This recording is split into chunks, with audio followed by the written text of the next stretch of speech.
We've got Mr. Ikechukwu Chimere.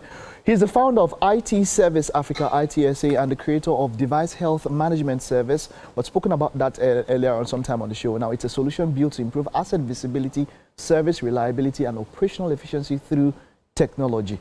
Now, something quite interesting about this man is that he believes that at the forefront of every revolution is technology. And for government to achieve meaningful milestones, success must rest on two pillars as leadership, willing to implement policy and technology. I mean, it's quite interesting that this is coming out at the time when we are talking about, the issues with the election. I try to, the technology and all of that. It's great to have you, Mr. Ikechukwu Chimere. You are welcome. Thank you so You're much. welcome. You're welcome. Our topic today is the impact of information technology in the public sector in Nigeria.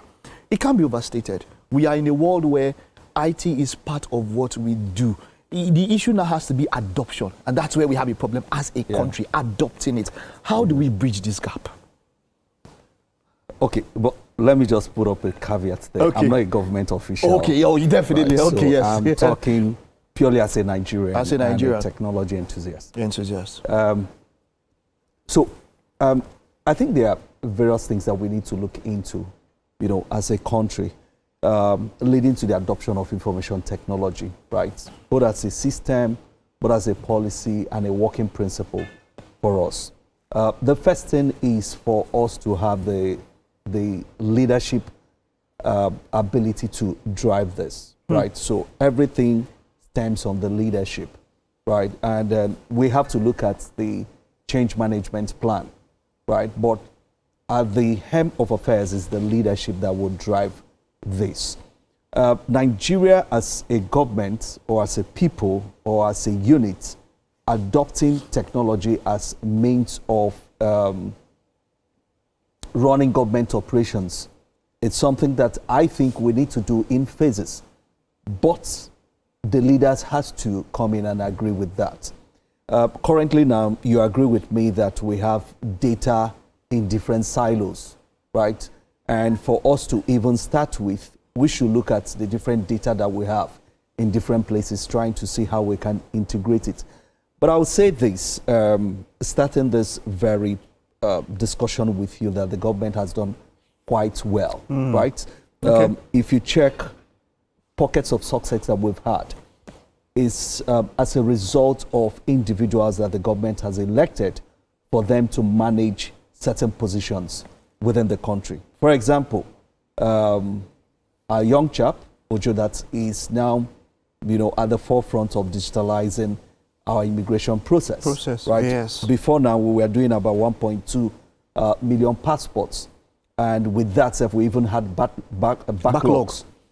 Today, Nigeria is doing over 1.8 million passports. Right? As of 2025, we're doing over 1.8 million passports. And in fact, all the backlog has been cleared. Right? You don't hear people talking about, I'm waiting for my passport. So that has equally been taken care of. Now, when we look at everything now, the challenges, what challenges are we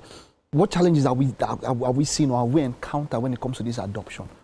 Are these challenges from the leadership aspect, or are they challenges from the people aspect, the public and private sector? What kind of challenges do you foresee, and how can we overcome such challenges when it comes to this adoption? Okay, so the challenge is you can't really isolate a particular side. Okay. To say, okay, fine, the challenge is not from the private sector, is public sector. No. It's a Nigerian challenge, right? And for these challenges, it's something that can actually be, addressed. Part of the challenges has to do with, in fact, anywhere you want to do any form of transformation, you need to implement the change management principle. Okay. That for the public sector, they need to understand that the technology transformation that is coming is not just for the government, it's also for the individuals. It's something that the individuals that are working within the public sector should accept. So we have gaps in terms of skill sets, and that's part of the reason you see government is doing something we call the 3MTT, right? And some other platforms the government is coming up with. Okay. But I think with that, the impact is still not showing So the first thing I think we should do is to start from the grassroots. The grassroots has to do with the local government, right? You have to hold the government in terms of this adoption. We're talking about the election.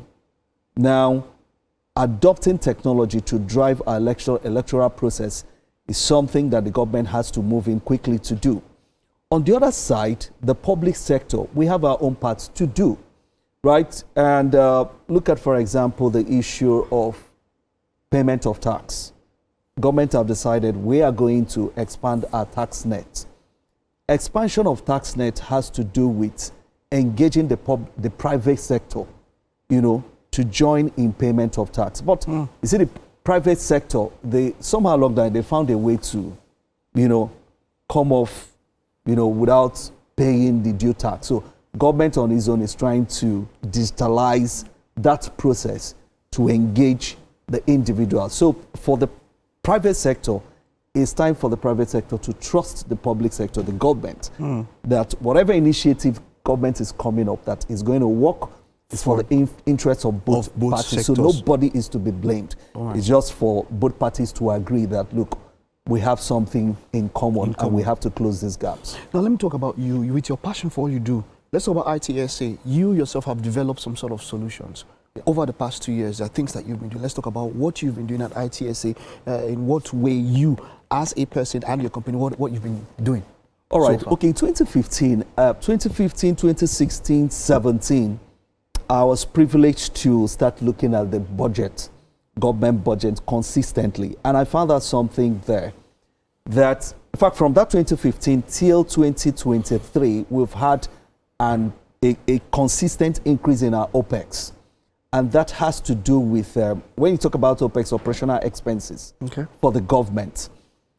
You see, there are two ways to make money or generate your revenue. Either you cut down on your OPEX, or you find a way to generate more revenue. Income. Income. And for ITSA, we've decided to build certain solutions, right, that will help government to reduce their OPEX. And part of the thing that we have done is what we call we have the community card.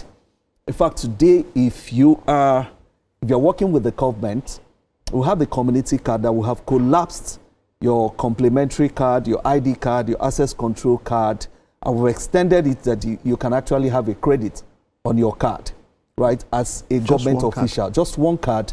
It has multiple things it will do. So we've eliminated the printing of complementary card, ID card, and so many cards, you know, government officials use. We've eliminated that. So if I cannot give, how do I give that card out? How does it take the place of complementary card? So it's an NFC card.